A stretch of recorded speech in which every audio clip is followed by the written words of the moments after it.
आशुतोष, ये बताइए कि क्या कुछ माहौल है कांग्रेस कार्यकर्ताओं में सदाकत आश्रम में?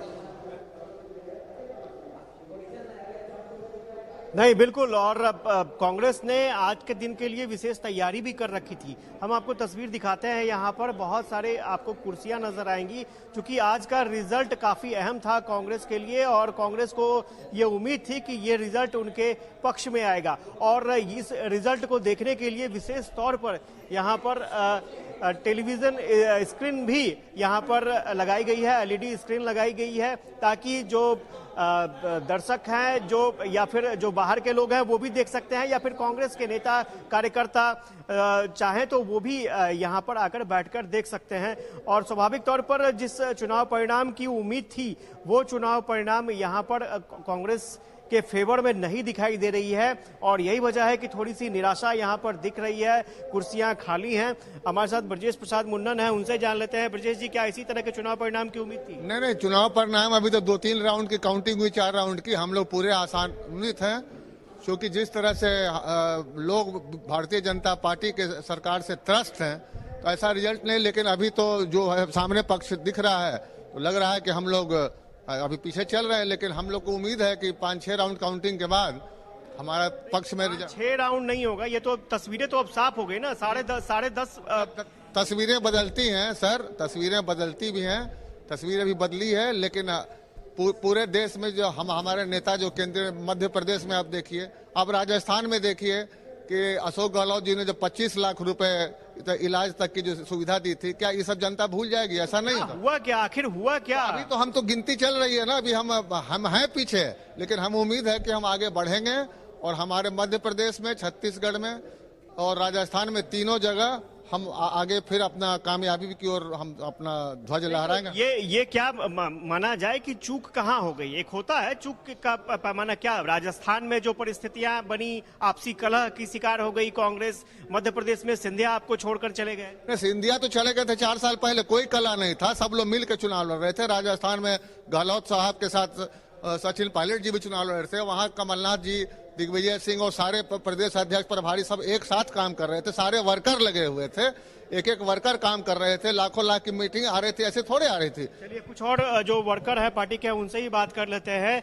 आपको क्या लगता है, क्यों इस तरह का परिणाम है? देखिए, ऐसी बात है कि जो वहाँ शिवराज जी का एंटी कम्बेंसी था, ठीक है ना, वोटर का, वो हम लोग अपने ओर नहीं पाले में ला पाए। उसको बेसिकली आप देखे होंगे, बहुत ही अच्छी इंजीनियरिंग से मोदी जी ने उस चीज को रोक दिया। मोदी जी, मान लिया जाए आपके साथ 15 आदमी आपके साथ घूम रहे हैं, एंटी कम्बेंसी के कारण 5 आदमी एनवायर्ड हैं, लेकिन एक ऊपर से ब्रांड लेके आ गए मोदी जी, लेकिन कांग्रेस उस एंटी कम्बेंसी को अपनी ओर नहीं खींच पाया। अपनी ओर नहीं खींच पाई। कुछ और लोग हैं, आपको क्या लगता है क्यों ऐसा परिणाम है?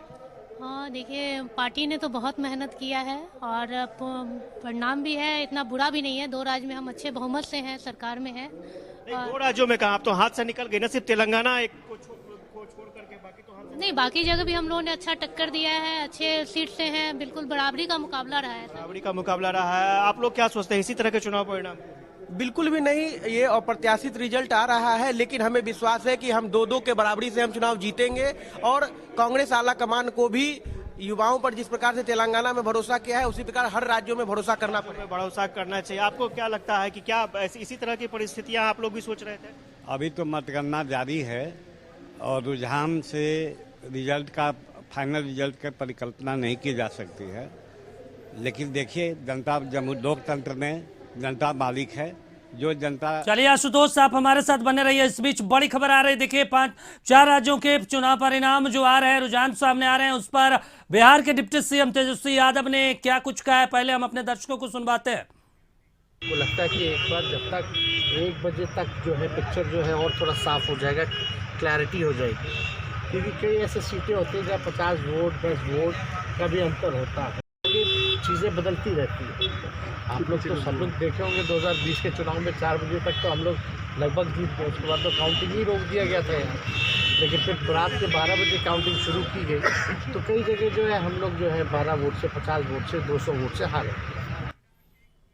चलिए, तो मुख्यमंत्री कह रहे थे कि इंतजार कीजिए, परिणाम जो हैं वो कांग्रेस के पक्ष में आएंगे। और हमारे साथ आशुतोष जुड़े हुए सदाकत आश्रम से, उनके पास चलते हैं। आशुतोष, ये बताइए कि कांग्रेस जो है 3 राज्यों में स्थिति डगमडोल स्थिति है, और तेलंगाना की बात करें तो वहां पे ठीक ठाक है, बैलेंस बना के रखा है। इस चुनाव में पूरे अगर बात करें तो राहुल गांधी लगातार जातीय गणना की बात कर रहे थे, ओबीसी को लेकर वो केंद्र सरकार पर हमलावर थे कि देखिए 90 अफसर है लेकिन 3 ओबीसी हैं, कहीं उसका फैक्टर तो नहीं है कि कांग्रेस को नीचे लेके चला जा रहा है?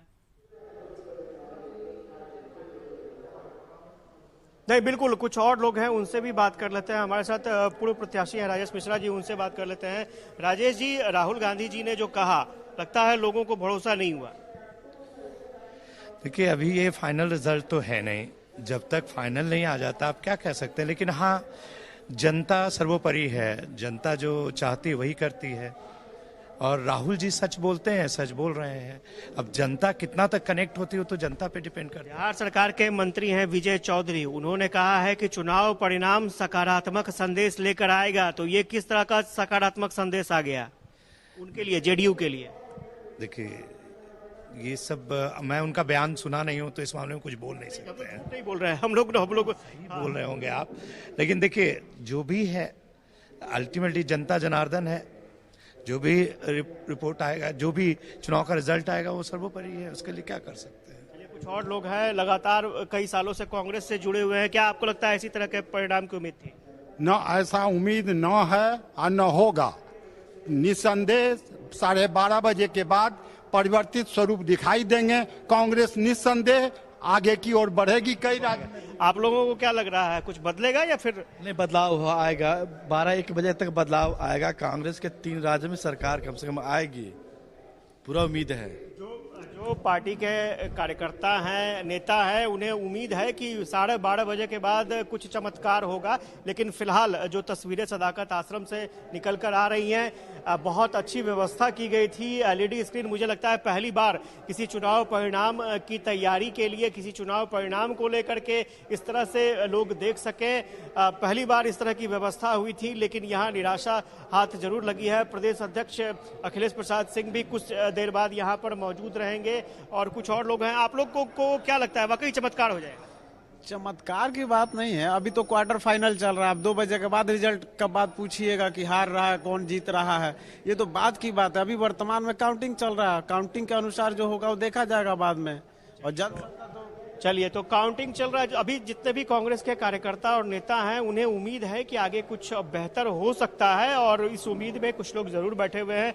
अभी कांग्रेस के प्रदेश अध्यक्ष भी पहुंचने वाले हैं सदाकत आश्रम, उनकी भी प्रतिक्रिया जानेंगे। हालांकि सुबह जब उनसे बात हुई थी, उन्होंने साफ तौर पर कहा था कि मोदी सरकार से कहीं ना कहीं निराश हुई है पब्लिक, इसलिए कांग्रेस के प्रति रुझान बढ़ा है। लेकिन बिल्कुल यहाँ पर तस्वीरें कुछ दूसरी दिख रही हैं। जी चलिए, बिल्कुल आशुतोष, और एक बार फिर हम अपने दर्शकों को बता दें कि अब तक जो रुझान सामने आ रहे हैं उसमें 3 राज्यों में बीजेपी आगे है। मध्य प्रदेश में बीजेपी 150 सीटों पर, कांग्रेस 70 सीटों पर, यानी 50% से भी नीचे।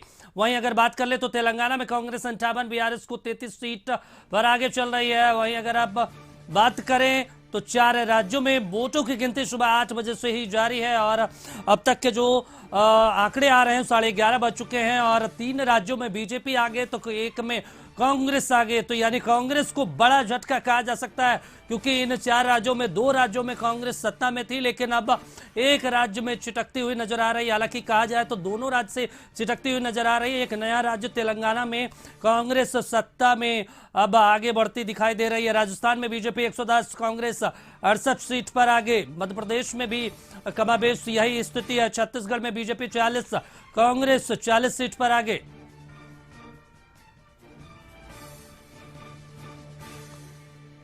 चलिए, देखिए, हमारे साथ सदाकत आश्रम से हमारे सहयोगी आशुतोष जुड़े हुए हैं, और बीजेपी मुख्यालय से हमारे सहयोगी गौतम जुड़े हुए हैं। गौतम, बीजेपी कभी ये सोच भी नहीं पा रही थी कि छत्तीसगढ़ में सत्ता वापसी करेगी, लेकिन अब बीजेपी के दोनों हाथ में लड्डू है। कहीं तेलंगाना में बात करें तो पहले के मुकाबले इस बार अधिक सीटें बीजेपी लाती हुई दिखाई दे रही। क्या कुछ माहौल है बीजेपी मुख्यालय में?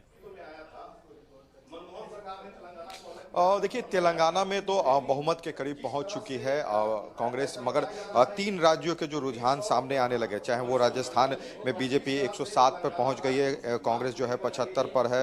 वहीं जो मध्य प्रदेश की बात करें तो मध्य प्रदेश में कांग्रेस 162 के करीब पहुंच चुकी है, जो रुझान अभी तक के जो अपडेट है। और छत्तीसगढ़ की जो मैं बात बता दूं, 55 और 33, यानी 55 बीजेपी 33 कांग्रेस है। बीजेपी प्रदेश कार्यालय में है, तमाम जो लोग हैं जो नजर बनाए हुए, जो रुझान सामने आ चुके हैं, उन तमाम चीजों की तस्वीरें यहां पर देखने के लिए बैठे। लगातार सुबह से ही जो है टीवी स्क्रीन पर नजर है। कशिश न्यूज भी जो लगातार अपडेट कर रहा है, उन चीजों को भी जो है वो यहां पर अपडेट लिया जा रहा है। बीजेपी के तमाम जो नेता है इन अपडेट्स के माध्यम से जो है इंतजार कर रहे हैं कि बीजेपी और नरेंद्र मोदी की जो कोशिश रही उसका जो है परिणाम जो सामने आएगा उस पर बहुत ही आशान्वित है, क्योंकि 3 राज्यों के जो परिणाम के जो रुझान आने लगे हैं, तेलंगाना को जो छोड़ दिया जाए, बीजेपी वहां भी जो फाइट करते हुए अपने आप को जो है आगे ले जा रही है, उसके लेकर तो उनकी जो सोच आगे की रहेगी। मगर 3 राज्यों के जो रुझान में आप लोग अब दिखने लगा है कि आप लोग की स्थिति कुछ ऐसी है जो जीत के करीब आपको ले जा रही है, क्या कहिएगा? कुछ नहीं, मेरी स्थिति पूर्णतः बहुमत की ओर है। तीनों राज्य अब हम जीतेंगे और ये जीत हमारे प्रधानमंत्री जी की नीयत, नीति और उनकी सोच के कारण हो रही है।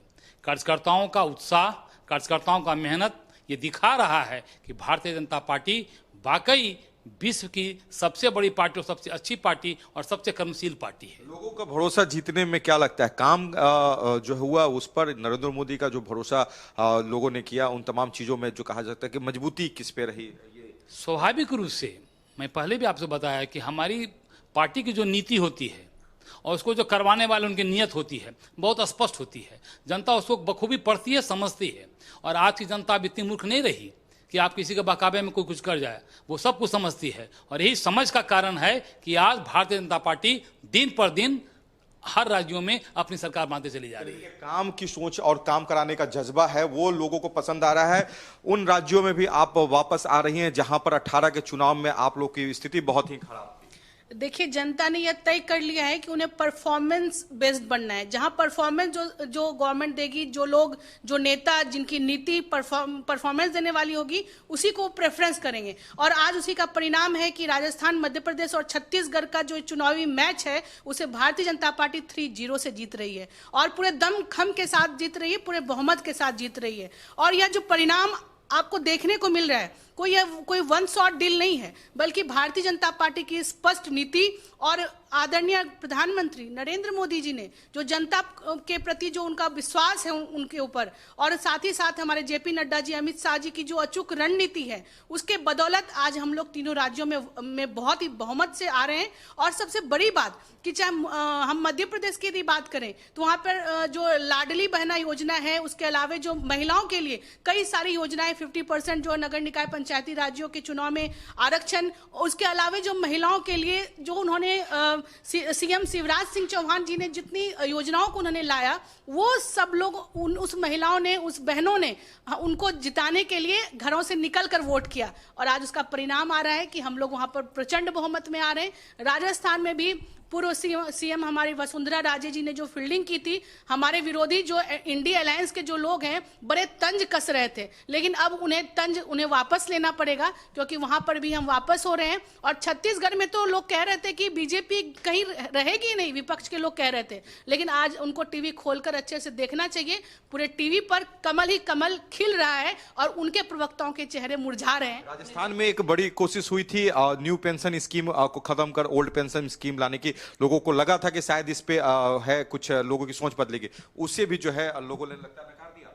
देखिए, डेफिनेटली ये मोदी जी की जो ओवरऑल जो रणनीति है, लोगों ने उस पर भरोसा किया है और जो उन्होंने जो देखा कि सबका साथ, सबका विकास और सबका विश्वास वो सिर्फ कहते नहीं है बल्कि उसको एग्जीक्यूट भी करते हैं। और प्रधानमंत्री मोदी जी की जो भी जन कल्याणकारी केंद्र सरकार की चलाई जा रही है, उसमें किसी को न तो धर्म के चश्मे से देखा जाता है, न तो जाति के चश्मे से देखा जाता है। जो उनकी नजरों में बस गरीब वही है जो आर्थिक रूप से पिछड़े हैं, जो किसान हैं, जो महिला है, जो युवा है, उनमें जो भी आर्थिक रूप से पिछड़े, उस सभी के लिए काम किया है। तो उनकी स्पष्ट सोच की बदौलत आज भारतीय जनता पार्टी राजस्थान में ही नहीं बल्कि अन्य 2 और राज्यों में बहुत ही अच्छा परफॉर्मेंस। चलिए बिल्कुल गौतम, आप हमारे साथ बने रहिए। सदाकत आश्रम से हमारे सहयोगी आशुतोष भी जुड़े हुए हैं, उनके पास चलते हैं। आशुतोष, क्या कुछ माहौल है सदाकत आश्रम में, क्योंकि नंबर्स जो है ऊपर नीचे हो रहे हैं इन 4 राज्यों में?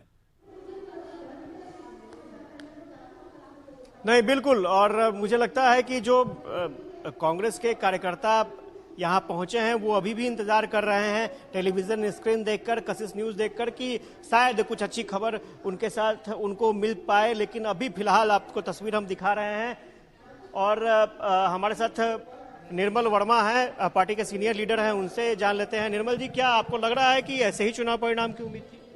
नहीं, ऐसे चुनाव परिणाम की बिल्कुल उम्मीद नहीं थी और अभी भी हम लोगों को उम्मीद है कि चीज़ें ठीक हो जाएगी। अभी तो 12 बज रहा है, अभी देखिए अभी बहुत समय है। कभी रुझान में हम आगे थे, उसके बाद भी हम आगे थे, अभी ठीक है।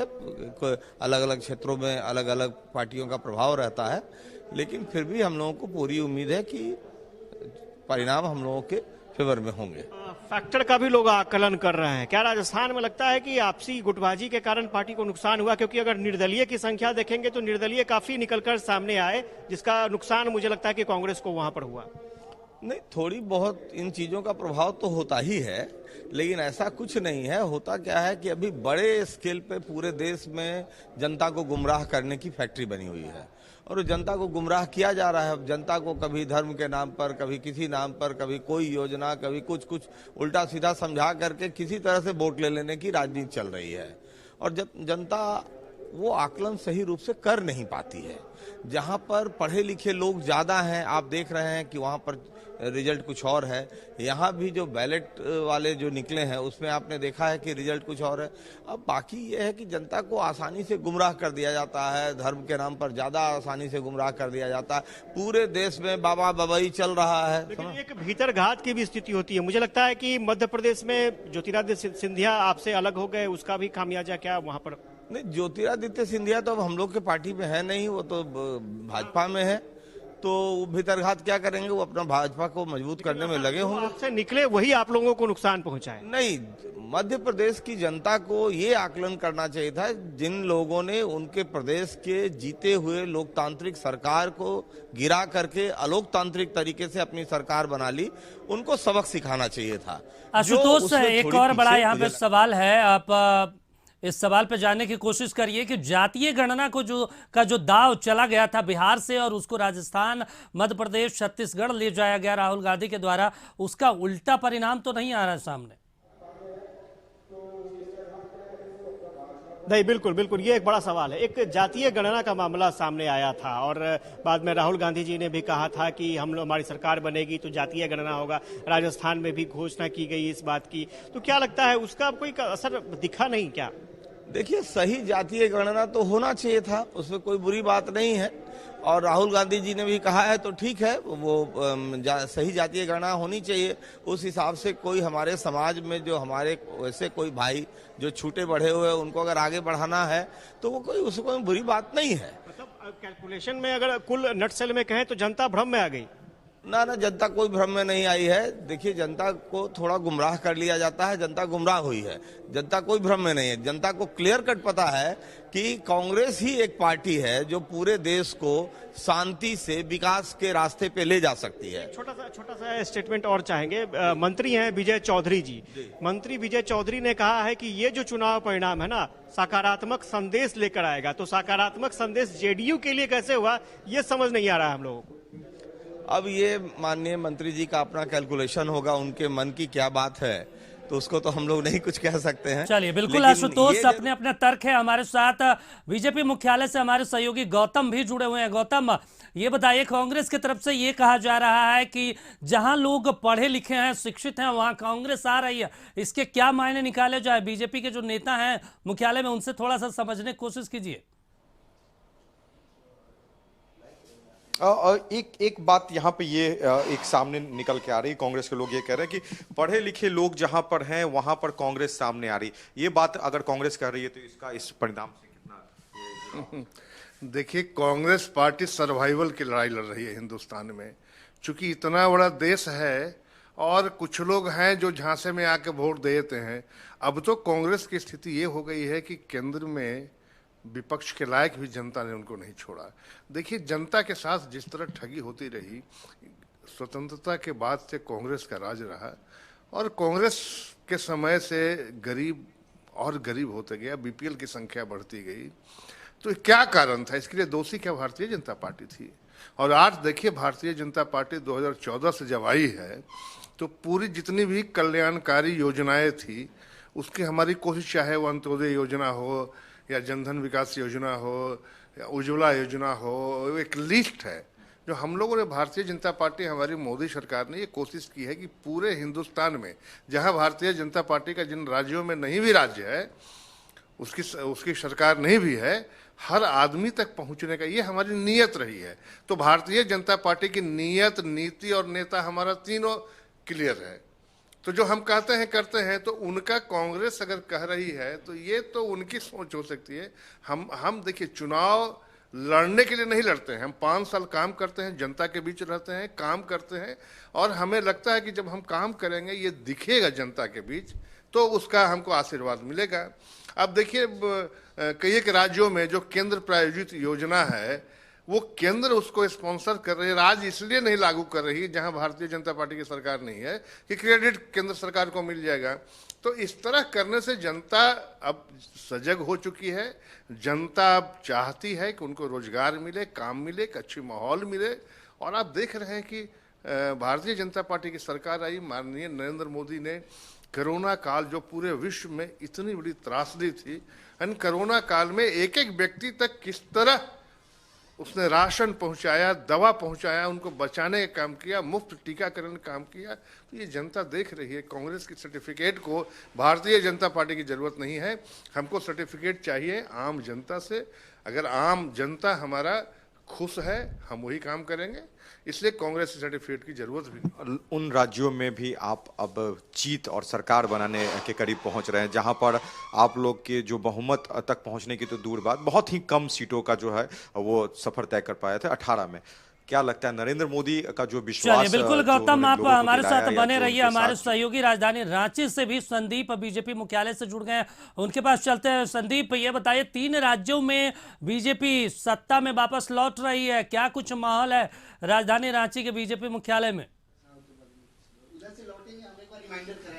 जी, 4 राज्यों की जो मतगणना है उसका रुझान आने लगा है और 3 स्टेट में देखा जाए तो बीजेपी बढ़त बनाए हुए है। और हमारे साथ सांसद दीपक प्रकाश जी हैं, उनसे ही जानते हैं आखिर इसके पीछे का जो मूल मंत्र क्या रहा है, जो अभी तक का जो रुझान है। दीपक जी, क्या लग रहा है? देखिए, अलग अलग राज्यों में अलग अलग तत्व थे, लेकिन एक सबसे बड़ा कारण था कि मोदी जी के काम, मोदी जी की सरकार की उपलब्धियां जो जनता के दिल को भी छूती थी और जनता के घरों में आर्थिक और सामाजिक उत्थान के लिए भी काम आती थी। इसलिए मोदी जी का जादू, माधव जी के काम, मोदी जी के नेतृत्व का ये परिणाम तो है ही है, लेकिन साथ साथ वहाँ की जनता, जनार्दन का आशीर्वाद और कार्यकर्ताओं का मेहनत, ऐसे कई कारण हैं जो वहाँ पर हम लोग चुनाव जीत रहे हैं। यदि छत्तीसगढ़ की बात करें तो कहीं ना कहीं जो दावे कर रहे थे लोग कि छत्तीसगढ़ में कांग्रेस इस बार गठबंधन पूरी बहुमत के साथ उतरेगी और चुनावी जंग जीतेगी, पर अब उल्टा नजर आ रहा है। देखिए, छत्तीसगढ़ में हम जानते थे कि वहाँ पर बीजेपी के पक्ष में होगा, वहाँ की जनता भी जानती थी, वहाँ के कार्यकर्ता भी जानते थे। कांग्रेस भ्रमित करने का प्रयास किया था जो सफल नहीं हो पाया। छत्तीसगढ़ में कांग्रेस की सरकार से लोग आक्रोशित थे। वहाँ मोदी जी का जो एक आधा पटल है, अमित शाह जी की रणनीति है और राष्ट्रीय अध्यक्ष का मार्गदर्शन और वहाँ के कार्यकर्ताओं का मेहनत और जनता जनार्दन का आशीर्वाद, और वहाँ पर की सरकार जो कांग्रेस की सरकार थी, भ्रष्टाचार के खिलाफ जनता का जनादेश है ये। यदि इंडिया गठबंधन की बात करें तो कई दावे इंडिया गठबंधन की तरफ से किए गए थे कि 4 सीट यानी 5 जो चुनाव हुए हैं, 5 में जो जीत है उनकी। अब तो चीजें सामने आ गई हैं, अब तो दावे खत्म हो चुके हैं, लेकिन सच है कि उनके चेहरे जनता अब देख ली है कि कितना भ्रम की स्थिति लोग पैदा करते हैं, झूठ बोलते हैं, फरेब करते हैं जनता के साथ और जहां जहां राहुल गांधी और प्रियंका दीदी गई सब जगह चुनाव हारने का काम हुआ। जिस जिस विधानसभा में घूमे राहुल बाबा हार गया चुनाव कांग्रेस के लोग। कितना जनता आक्रोशित है इस चेहरों से, इनको भी समझना चाहिए कांग्रेसियों को। झारखंड में इस चुनाव के परिणाम का कितना असर? आने वाले समय में 14 के 14 सीटें हम जीतेंगे और विधानसभा में ये जो सरकार है, भ्रष्टाचारी सरकार, हेमंत सोरेन और कांग्रेस की मिली भगत वाली सरकार, ये क्लीन बोल्ड हो जाएगी, क्लीन बोल्ड।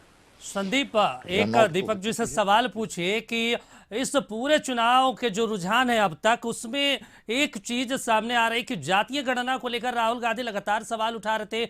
जो झारखंड में बीजेपी के सहयोगी हैं आजसू सुप्रीमो सुदेश महतो, वो लगातार कह रहे थे कि झारखंड में भी जातीय गणना होनी चाहिए, लेकिन अब 3 राज्यों में जो कांग्रेस उठा रही थी वो चुनाव अब हारते दिखाई दे रही है। क्या कुछ उसका परिणाम होगा आने वाले दिनों में झारखंड में? जनगणना एक अलग विषय है, लेकिन इसका राजनीतिकरण करने का काम जो नया गठबंधन बनना है फरेबियों का, भ्रष्टाचारियों का, तो बड़ा जबरदस्त इस विषय को लेकर के निकले थे और सोचे थे कि मेरा इस विषय के माध्यम से हम सत्ता पर फिर से काबिज होंगे।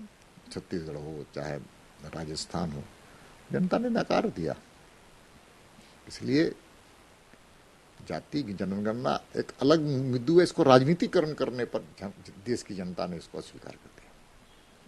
तो ये थे दीपक प्रकाश, और कहीं ना कहीं जो रुझान आ रहे हैं उससे बीजेपी और सभी नेता खुश हैं और इसको लेके आज जश्न का माहौल भी देखने को राजधानी रांची में मिलेगा। हालांकि इनका साफ तौर पे कहना है कि इनको जनता ने नकार दिया है। रही वजह है कि जो परिणाम आ रहे हैं वो इनके पक्ष में आ रहे हैं और आने वाले दिनों में भी जो चुनाव होने हैं उसमें भी ये बहुमत में रहेंगे। चलिए, बिल्कुल संदीप अपने अपने तर्क है, लेकिन जिस तरीके से परिणाम सामने आ रहे हैं छत्तीसगढ़ को लेकर, तो ये बिल्कुल भी नहीं कहा जा रहा था, किसी भी कोई भी राजनीतिक विश्लेषक नहीं कह रहे थे कि बीजेपी सत्ता में आ जाएगी, लेकिन अनुमान अभी तक के रुझान में जो सामने आ रहे हैं वो ऐसा ही लगाया जा रहा है। तमाम जानकारी के लिए शुक्रिया आपका। और हम बीजेपी मुख्यालय चलते हैं पटना, जहां पर हमारे सहयोगी गौतम जुड़े हुए हैं।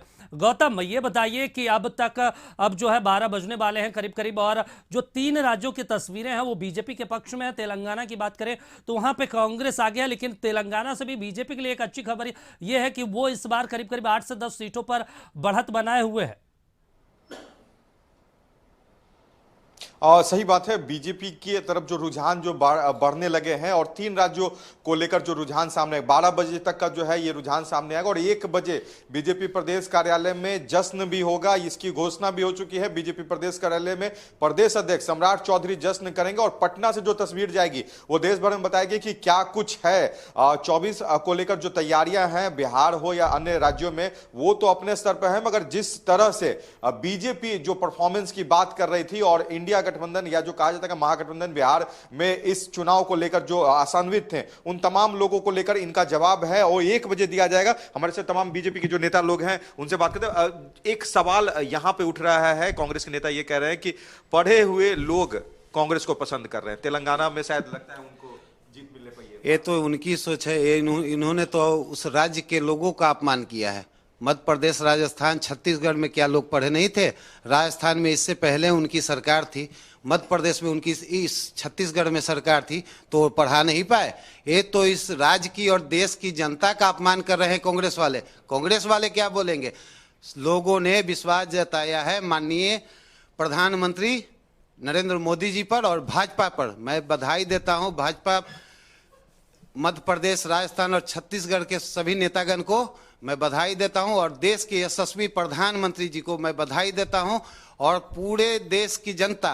ये जो अभी 4 राज्य का जो चुनाव आप देख रहे हैं, और उनका एक सवाल था कि क्या इसमें जो पढ़े लिखे सिर्फ तेलंगाना में ही पढ़े लिखे हैं और क्या इस 3 राज्य में लोग पढ़े लिखे नहीं हैं? इन्होंने तो उस राज्य के जनता का अपमान किया है, उनको तो माफी मांगना चाहिए जो भी कांग्रेस के लीडर जो बोल रहे हैं। और दूसरी बात कि ये तो अभी चुनाव का एक टेलर है, लोकसभा का टेलर है। इसके पहले अगर ये जीत का जश्न हम लोग अभी तो मनाएंगे, 1 बजे हमारे आदरणीय प्रदेश अध्यक्ष जी भी यहाँ पे मुख्यालय में आएंगे, जीत का जश्न होगा। और एक टेलर है, और जो 2024 में लोकसभा की जो चुनाव होगी उसमें अब की बार 400 पार 400 पार 400 पार देश की जनता, कोई ऑप्शन ही नहीं। हमारे देश की जनता देश के प्रधानमंत्री पर जो विश्वास करती है, और एक मुखिया जो हमारे देश के यशस्वी प्रधानमंत्री जी हैं, गार्जियन के तौर पे हर छोटे से लेके जो मिडिल क्लास, छोटे बड़े जितने हैं, सबका ख्याल रखते हुए और देश को आगे बढ़ाया। उन पैंडेमिक काल में देश को उबारा है, अर्थव्यवस्था सुदृढ़ की है।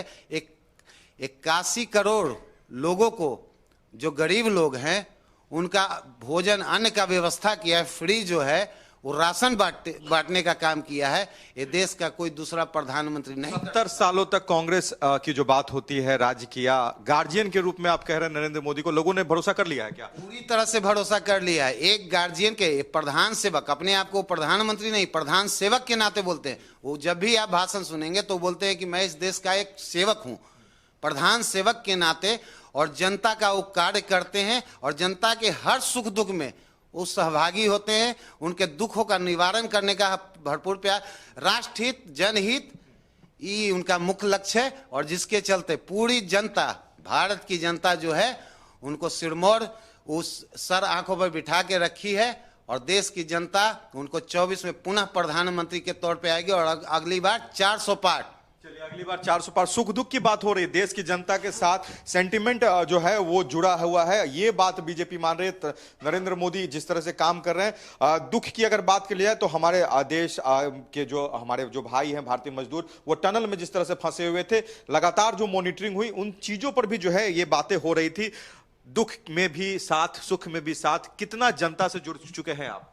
मैं जहां तक जनता से जुड़ने का सवाल है, तो ये परिणाम बता रहा है कि भारतीय जनता पार्टी कितनी गहराई तक जनता की दिलों में उतर चुकी है। और रह गई बात दुख की, बात आपने की, अभी आपने देखा टनल में 41 मजदूर लगातार 17 दिन तक परिश्रम किया गया, और न केवल उसको उबारने के लिए, निकालने के लिए देशी बल्कि विदेश से भी आवश्यकता पड़ी तो मोदी जी ने एक पैर पर खड़े होकर विदेशों से सहायता मंगवाई। हमारे धामी जी, उत्तराखंड के मुख्यमंत्री, लगातार रात भर जग कर लोगों से बातचीत करके लोगों का, मजदूरों को हौसला बढ़ाया। जो काम करने वाले थे उन लोगों को हौसला अफजाई किया और सकुशल वापसी। मतलब किसी को विश्वास नहीं हो रहा था। जो मजदूर फंसे थे उनके परिवार के लोग तो बेचारे परेशान थे ही थे, लेकिन जनता को भी हो रहा था कि क्या ऐसा हो सकता है क्या। विपक्ष कह रही थी कि मोदी मैजिक खत्म हो गया, ये जो चुनाव के परिणाम आएंगे लोगों को पता चल जाएगा कि क्या कुछ स्थिति है। 24 का जो है ये ट्रायल हो जाएगा इन बीजेपी के लिए। अब क्या देखिए, मोदी मैजिक तो करते ही नहीं है, मोदी तो यथार्थ करते हैं। मैजिक तो वो कांग्रेस वाले लोग करते हैं, जादूगरी वो करना चाहते हैं, लेकिन जनता जादूगरी के झांसे में अपने आने वाली है। एकदम स्वाभाविक है कि आप देखिए जमाना आगे बढ़ चुका है, समझ गए ना। लोग अब जागृत हो चुके हैं, लोग पढ़े लिखे हैं, चाहे कुछ कर लेंगे, नॉट पॉसिबल। एकदम जमीन पर काम करना पड़ेगा, और वो भी साफ नियत से। नीति तो कांग्रेस ने बनाई थी लगातार 17 वर्ष तक, क्या हुआ? उसकी नियत साफ नहीं थी, नतीजा परिणाम चौपट हो गया। तो नीति तो बनाइए लेकिन नियत साफ रखिए। और बिल्कुल गौतम, नीति बनाइए, नियत साफ रखिए, ये बीजेपी नेताओं का कहना है। कांग्रेस के अपने तर्क है कि देखिए तेलंगाना में हम जीत गए और बाकी जगहों पर उपस्थिति अच्छी है, लेकिन भाई चुनाव के जो रुझान है वो 12 बज चुके हैं और अब धीरे धीरे तस्वीरें सामने आ रही है, तस्वीर साफ हो रही है, स्पष्ट हो रहा है। और हमारे साथ सदाकत आश्रम से आशुतोष भी जुड़े हैं, आप दोनों जानकारी दे रहे थे, आप दोनों का शुक्रिया।